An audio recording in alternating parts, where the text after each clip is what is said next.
Hi, everybody. Welcome to this next edition of the Business Grind. And so today we'll be talking about the next section in this chapter called due diligence. And so the section is called model with dependability and dedication. And we're kind of probably going to go a little bit faster through things here. So I think as Mike opens up this section, he begins to talk about this phrase that you're going to kind of hear a lot in this chapter. Are you willing? Are you willing? Are you willing? Are you willing? And that's why I highlighted it here. And so the question is, are you willing to do X, Y, and Z? And we'll talk about that. And so I think this is a very good question that you should, again, ask yourself.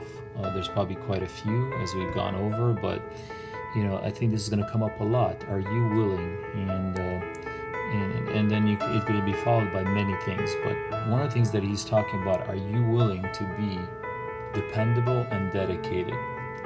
And so I'll read a little bit here in this first section. Will you walk through a brick wall to get your business to the finish line, where it's cash flow positive? Are you willing to accept that everything is your fault when it doesn't work, and give all the credit to somebody else when it does work? Will you always be there on time and be prepared, even when nobody's looking? If not, please don't get started. And so that's how he introduces this section. And so this is very important. As I mentioned in the last section, when you're working for somebody else and it's not your business, you can look over your shoulder and see who's going to take care of it for you. When you're a business owner, whether it's a franchise, whether it's whatever startup it is, it's you. You can't look over your shoulder to nobody. Nobody's going to do it. And so that's really, really important to ask yourself when you get started, or if you're already started. Please keep this in mind. So the second part of it is, there is no accountability. There's no one to hold you accountable except your business, right? Your business performance. So nobody's going to probably fire you. I mean, maybe your employees may look funny at you when you're walking late to meetings or don't hold your appointments.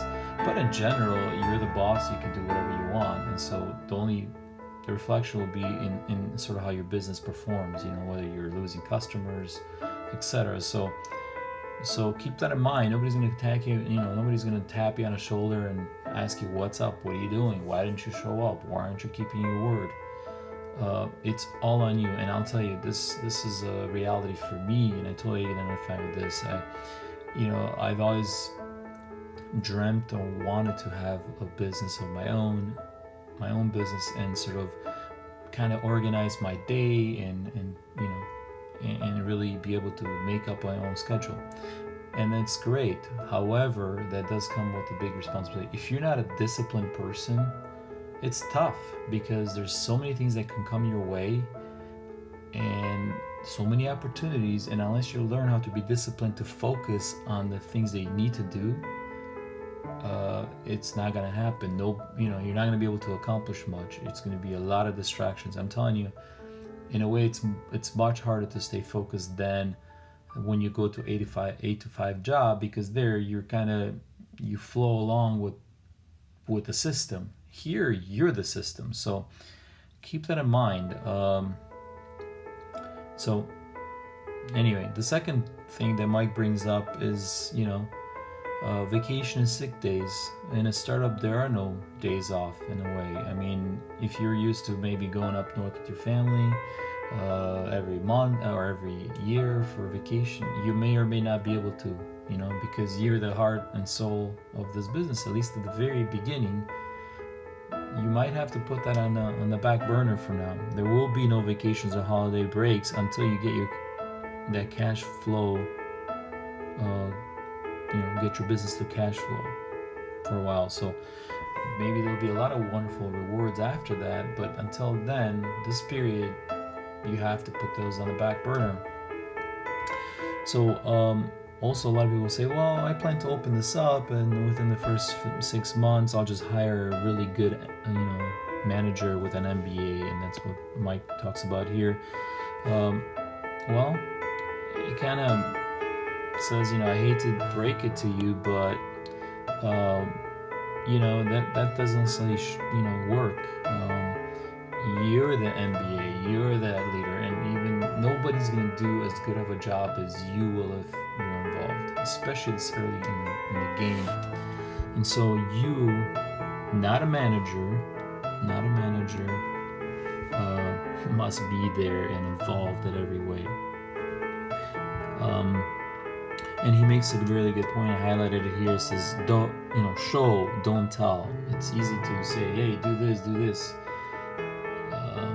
He's saying it's really important that you model what needs to be done. Show, don't tell.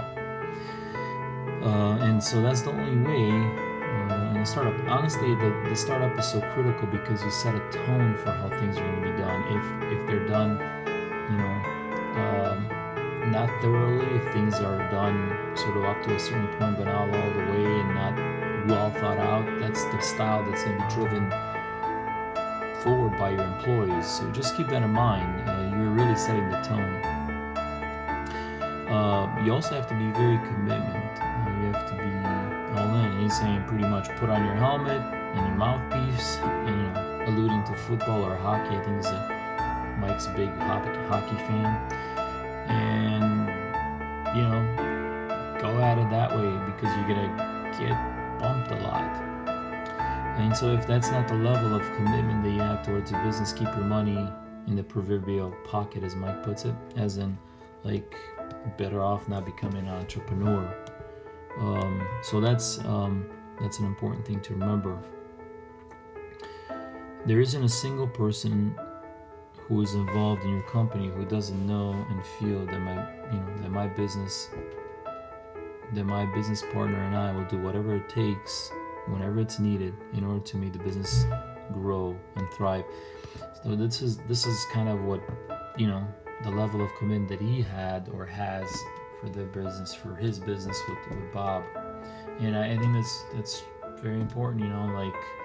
They treat it as if it's their baby, and a baby has a lot of needs. And so that's kind of how you got to treat it, especially early on before you form a really good team. And I'm sure Mike will probably get into that later.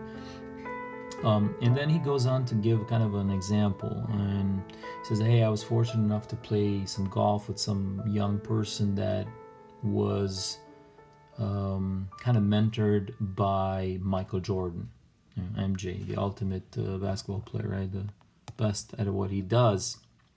And so he said that Michael told him, Michael Jordan said, you will never be pleasantly surprised with an outcome if you are hoping, quote unquote, to perform at the highest level. You won't, quote unquote. So hoping is the key word there. You can't hope to perform. You have to. If you only hope, you probably are not going to perform. The attitude must be that you must know that you will perform at the highest level. You gotta know, and when you have that attitude that I know I will, then you can't just hope and think maybe. You really have to perform at the highest level. The only way to do that is to be perfectly dedicated to working and preparing. Working hard is what will allow you to believe in you. I guess I summed it all up by saying, you must be all in, so you have to kind of put everything in. Are you willing to try harder at your new business than you have ever tried at anything in your life? Are you willing to be the most dedicated and dependable person in your startup for 7 to 10 years? If not, stay home. So Mike's putting a time frame, 7 to 10 years. I don't know if that applies in every situation or every kind of business, but I think the point is well taken. Are you willing to put the hard work in? It really does depend on you. And so All right. The next thing is, as for illness, he says, when you get sick, there's, who are you going to call when you get sick? And he's basically saying to start out, keep that in mind that there maybe sometimes there isn't anybody to call, and many times there isn't. It's you. And so I made a point here to say there's really no time to get sick. Or if you do, just keep in mind that you got to keep going. So he gives an example here, maybe a little bit extreme. Like I said, he's a hockey player, and while he was working in his early days as a barista at the Big P Coffee initially, he gives the example that the night before he was playing hockey, he got hurt, he got banged up, his face started bleeding, and because it was so late in the evening, he decided not to go to the emergency room and get all stitched up. Instead, he put a Band-Aid on it and went to work. Opened the store at 5 a.m. in the morning. If he'd have went to the emergency room, he'd have been probably there all night. He couldn't open the store most likely. So he said, forget that. I'm going to just go to sleep and bandage it up myself and go to sleep. And he did. Next morning, as he was serving his customers, one of them said, dude, you got to fix that. And so what he realized is that his stitch or his Band-Aid had come off and he started bleeding. All this to kind of say that, hey, that is how important this was to me, that I couldn't afford to go to the emergency room, be there all night, because the next morning at 5:15 I had to be up and early and ready to go and serve my customers. I couldn't skip a beat. And even I had to go to work stitched up. That's the level of commitment you need in a business. Every penny mattered, and he couldn't afford to miss that Monday morning revenue, as Mike puts it. And so, that's just an illustration, of the commitment you need to have and dependability, right? People in his situation, at 12 o'clock at night on a Sunday night, just put things in perspective for you. There's not really many employees, even if you have employees that are good, you can't just call them up at 12 a.m. and hope to get an answer from somebody that they're going to go in the next morning at 5:15. It's too late. You got to keep that in mind, and probably that's something that Mike didn't want to do anyway. But let's say even if he had an employee to call or some partner, it's way too short of a notice, but still, you can't afford to say, well, I'm not going to go in, and just, you really have to do everything it takes to go in. Put that in perspective.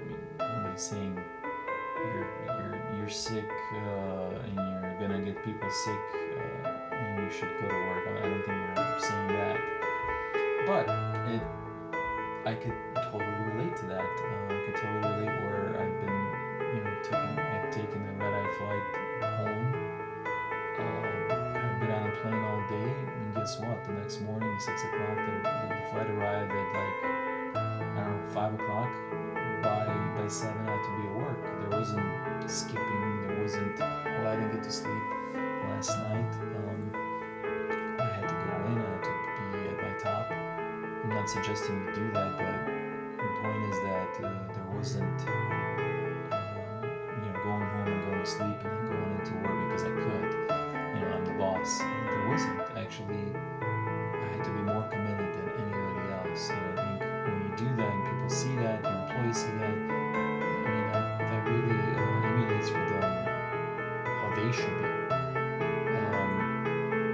And if you're wondering why they're not, perhaps look in the mirror, as he puts it in the chapter, how people emulate what they see. And only the business will only be as good as you show them that you are, how good you are. So keep that in mind. It's a good chapter. It's a good section. And so I'll see you in the next one.